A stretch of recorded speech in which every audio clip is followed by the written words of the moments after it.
유튜브로 읽는 박정희 전기 13권 마지막 하루. 쓰러진 거목.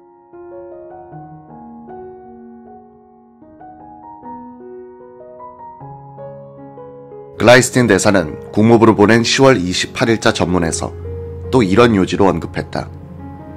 지난 18일 박 대통령을 마지막으로 만났을 때 그 자신도 강경책의 효용성을 의심하고 있는 것 같았다. 한국 국민들의 대다수는 지금 다소 완화된 유신체제를 원하고 있는데 이것이 파당적이고 무모하며 공격적인 정치인들 속에서 실현될지는 의문이다. 몇 사람들을 박정희의 후계자로 상정할 수 있다. 김종필이 집권하면 그는 상황을 확실하게 장악할 수 있겠고, 정일권은 분권화된 권력 구조를 조정하는 역할을 할 것이다. 이후락도 지지 세력을 모으는 노력을 해보겠지만 그는 너무 많은 미움을 받고 있다. 김대중, 김영삼도 참여할 수 있는 직접 선거가 이루어질 가능성은 거의 없다. 야당은 곧 도저히 성취할 수도 없는 수준의 민주화를 요구하고 나올 것이다. 그들이 너무 빨리 또 너무 세게 민주화를 요구하고 나오면 상황이 극한적인 대결과 혼란, 그리고 불가측성으로 회귀할 가능성이 높다. 지금 군대는 오래간만에 좋은 일을 하고 있는 것 같지만 불투명한 상황에서 경쟁이 격화되면 고전적인 형태의 쿠데타가 일어날 가능성도 있다. 새로운 권력의 균형이 언제 이루어질지를 예상하기는 힘들다. 군부는 임시적으로 최규하가 계속해서 대통령직을 수행하기를 바라고 있으며 집단 지조체제로 권력을 유지하기를 원하고 있는 것 같다. 벌써 나를 찾아오는 장군들, 반체제 인사들, 정치적 기회주의자들이 많은데 이들은 미국의 도움을 빌려 자신들의 사익을 추구하려고 할 것이다. 1979년의 한국은 우리가 협박하여 민정 이양으로 유도할 수 있었던 1960년대의 박정권이 아니다. 우리가 권력구조의 개혁을 너무 서둘러 한국 정부에 압력을 넣다가는 반미 감정의 폭발을 부를 것이다.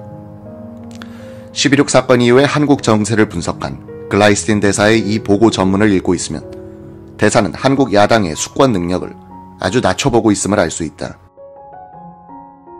다수 국민들의 요구는 유신체제의 부정이 아닌 유신체제의 완화 정도인데, 강경 야당이 성취할 수도 없는 수준의 민주화를 요구하고 나서서 파국을 부를 가능성이 있다는 대사의 예상을 그 뒤의 전개 과정과 비교하여 보면 매우 흥미롭다. 순진한 한국인들은 미국이 민주화 세력을 지원하여 박정희를 몰아세우는 것을 보고는 미국이 야당의 집권을 바란다고 생각했을 것이다. 미국이 한국의 민주화를 지원한 것은 한국에 대한 자선이 아니라 자신들의 국익에 맞기 때문이었다. 박정희가 죽은 것을 계기로 삼아 미국은 한국의 자주 노선을 저지할 수 있게 됐다. 그들은 미국에 대들지 않는 안정되고 온순한 정권이 나타나도록 공작할 때지, 국정 능력이 검증되지 않은 민주화 세력을 집권시킬 때가 아니라고 판단하고 있었다. 미국이 한국에 대해서 갖고 있던 국익의 우선순위표에서 민주화는 한참 아래쪽에 있었다. 미국이 당시에는 권력 기반이 전혀 없었던 정일권, 이후락을 후계자 그룹에 포함시킨 것은 친미적 성향이 강한 두 사람이 집권했으면 좋겠다는 희망 섞인 관측이었을 것이다. 글라이스틴 대사는 조문 특사로 한국을 방문할 사이러스 벤스 국무장관에게 보고한 전문에서 박정희를 냉철하게 평가했다. 한국 역사에서 박 대통령이 차지할 위치는 확고하다. 최근에 와서 정권의 정통성이 약화되기는 했지만 대부분의 한국인들은 그를 한국 근대화의 아버지로 추앙하고 있으며 분단과 전란과 빈곤으로 신음하던 사람들에게 눈부신 경제발전과 자부심을 가져다준 지도자로 보고 있다. 농촌 출신인 그는 농민들을 위한 애정을 한시도 잊지 않았다. 물론 그는 사교성 있는 성격의 소유자는 아니었다. 국민들에게 무엇이 최선인지는 내가 가장 잘 안다는 식의 자신만만함은 그의 모델이었던 일본 명치유신 시절의 영향이었다. 지금은 그의 위대한 성취에 대해서 경의를 표하며 다른 해결책을 요구하는 미래에 대비할 때이다. 조국인 미국의 강대한 힘을 배경으로 삼아 그렇게도 박정희를 몰아세우면서 민주화 세력을 비호해왔던 글라이스틴 대사가 죽은 박정희에게 바친 이 최고의 찬사와 한국의 민주투사들에 대한 경멸 섞인 의구심은 무엇을 말하는가? 미국 정부는 민주화 세력의 반박정희 투쟁을 지원하고 이용하면서도 속으로는 완화된 유신체제 정도의 통치가 한국 사회 수준에 적합하다는 판단을 하고 있다. 결과적으로 미국은 전두환 정권을 그런 완화된 유신 체제로 보게 된다. 미국은 전두환의 집권 과정에서는 견제를 하는 채 함으로써 애를 태우게 한 뒤에 자주 국방정책의 포기 같은 여러 가지 국익을 챙기는 것이다.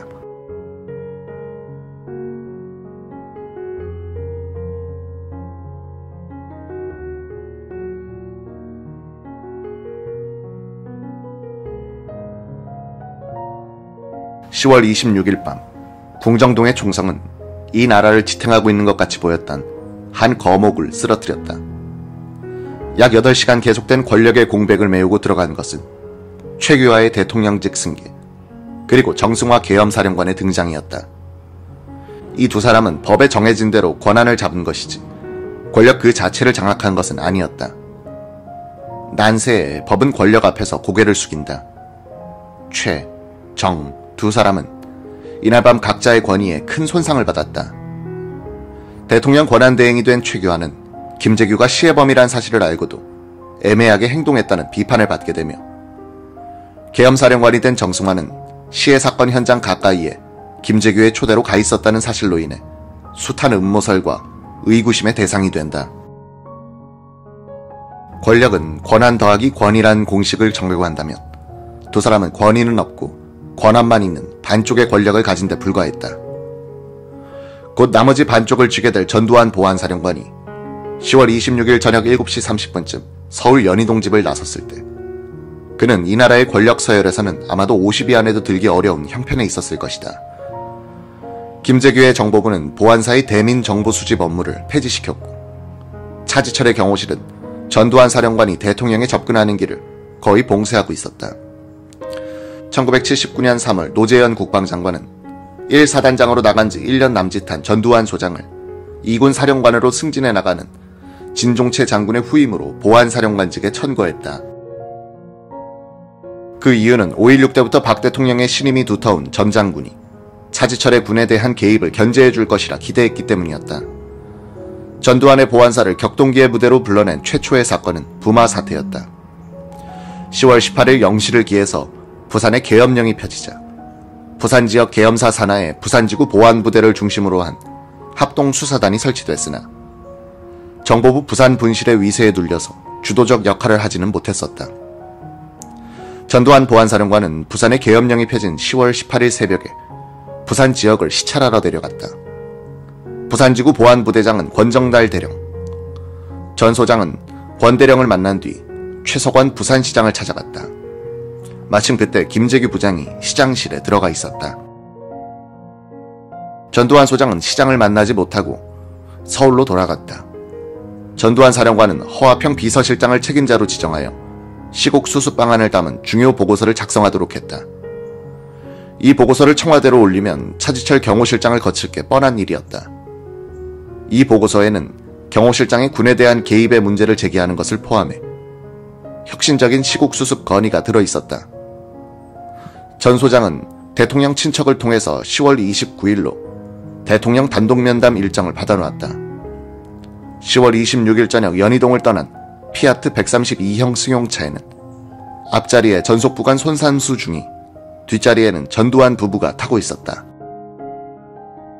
사과 2궤짝을 싣고 서빙고 수사분실로 위문을 가는 중이었다. 전 소장이 불쑥 손중이 권총 차고 왔나? 라고 했다. 손중이는 예 라고 하면서 허리에 차고 있던 무전기를 켰다.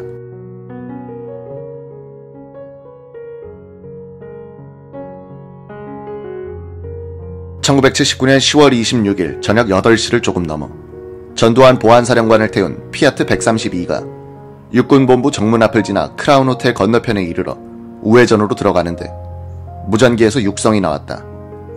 사령부로 전화하라. 사령부로 전화하라. 보안사령관 비서실 당번이었다. 조심하는 듯한 목소리였다. 전 소장은 차를 타이어 부품상 앞에 멈추게 했다. 전속부관 손삼수 중위가 급히 뛰어내려 전화를 좀 쓰자고 했더니 주인은 안 된다고 했다. 호주머니를 뒤져 2,000원을 던져주고 전화번호를 돌렸다. 청와대 전경환 씨가 사령관님을 찾아서 급히 전화해달라는 부탁을 했습니다. 손중위는 사령관의 동생이자 청와대 경호계장인 전경환 앞으로 전화를 했다. 전화를 받은 사람이 허둥대는 분위기가 감지됐다. 전 계장은 전화에 나오지 않았다. 전 사령관은 서빙고 분실에 도착하자마자 상황실로 전화해서 전방 상황을 물어보라고 했다. 보안사 상황장교는 아무 이상이 없다고 했다. 이때 보안사 비서실에서 전화가 걸려왔다. 노재현 국방장관이 전 장군을 찾아 빨리 육군본부 벙커로 나오도록 하라고 했다는 전갈이었다. 전두환은 움직이지 않았다.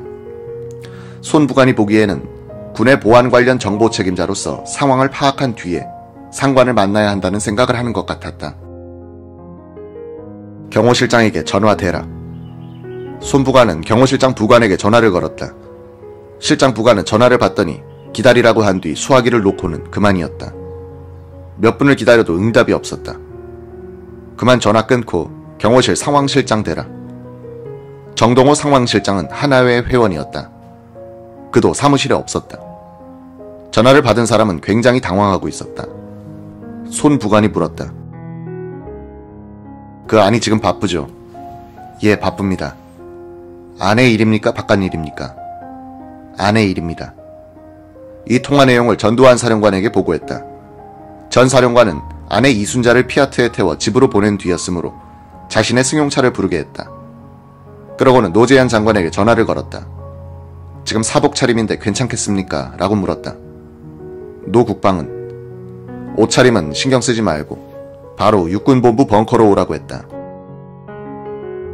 전 사령관이 도요타 크라운을 타고 육본 벙커에 도착한 것은 저녁 9시쯤이었다. 그는 육군보안부대장 변규수 준장의 안내를 받아 벙커 안으로 들어갔다. 총장실에 김재규가 이희성 육군참모차장, 윤자중 공군참모총장, 노재현 장관들과 함께 앉아있는 것이 보였다. 손삼수 부관은 하얀 형광등 불빛 아래 앉아있는 김재규가 살벌하게도 고독하게도 느껴졌다. 손 부관은 수행원들이 모여있는 옆방에서 육사 선배인 정보부장 수행비서관 박흥주 대령을 만났다. 손중이가 무슨 일이 있습니까? 라고 물었다. 나도 모르겠어. 청와대 내부에서 이상이 생긴 것 아닙니까? 모르겠어. 박 대령은 긴장된 표정에 말하기 귀찮다는 투였다. 이때 전 사령관이 복도로 나왔다. 따라오는 변규수 육본 보안부대장에게 말했다. 내 차에 지금 경호차 붙일 수 있나? 지금은 곤란합니다. 알았어. 지금 내가 나갔다는 사실을 보안에 붙여. 보안사로 달리는 차 중에서 전두환 사령관은 비서실장, 보안처장, 대공처장을 대기시켜라고 손중희에게 지시했다. 보안사에 도착한 전두환에게 우국일 참모장이 와서 코드1이 서거하셨고 시신은 지금 국군 서울지구병원에 있다고 보고했다. 우 참모장은 전경환 계장이 여러 번 전화를 했다고 말한 뒤에 이렇게 덧붙였다. 경호실로 가시지 말고 육군 본부로 가시는 게 좋겠습니다. 우 참모장도 당시의 많은 고관들처럼 차지철이 쿠데타를 일으켰다는 판단을 했다. 그는 전 사령관이 차지철과 통화를 하면 인간관계 때문에 영향을 받을까 해서 전화를 걸지 않도록 건의했다. 전 장군도 그때는 차지철을 의심했을 것이다 라고 회고했다. 전두환은 군복으로 갈아입고 다시 육본으로 출발했다.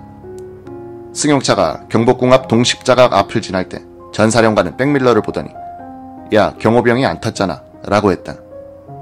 경호차가 서둘러 사령관 차를 뒤쫓는다고 경호병들을 태우지 않고 출발한 것이었다.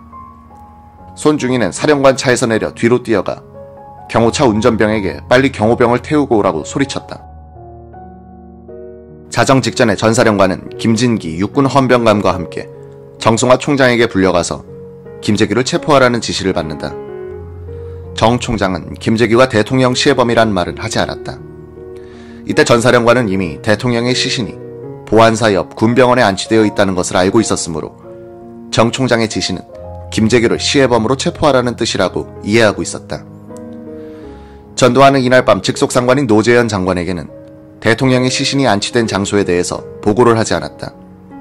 노재현 장관은 27일 새벽 1시 직전에 김계원 실장과 함께 병원으로 출발할 때 비로소 대통령의 시신 안치 장소를 알았다고 한다. 전두환은 이날 국방부 보안부대장실과 육본 보안부대장실을 주의소로 삼고 긴급 상황에 대처했다. 국방부에서 열린 비상국무회의가 비상계엄령을 선포하기로 의결한 뒤에 전두환 사령관은 보안사로 돌아왔다. 전 사령관은 우국일 참모장에게 중요한 지시를 내린다.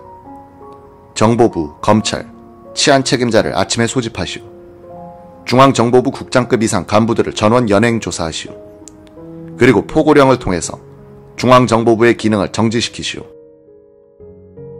계엄사 합동수사본부장 전두환 소장은 이 나라의 권부를 지켜온 정보수사기관을 보안사가 완전히 장악하는 것을 신호로 하여 역사의 무대에 굉음을 내면서 등장하게 된 것이다.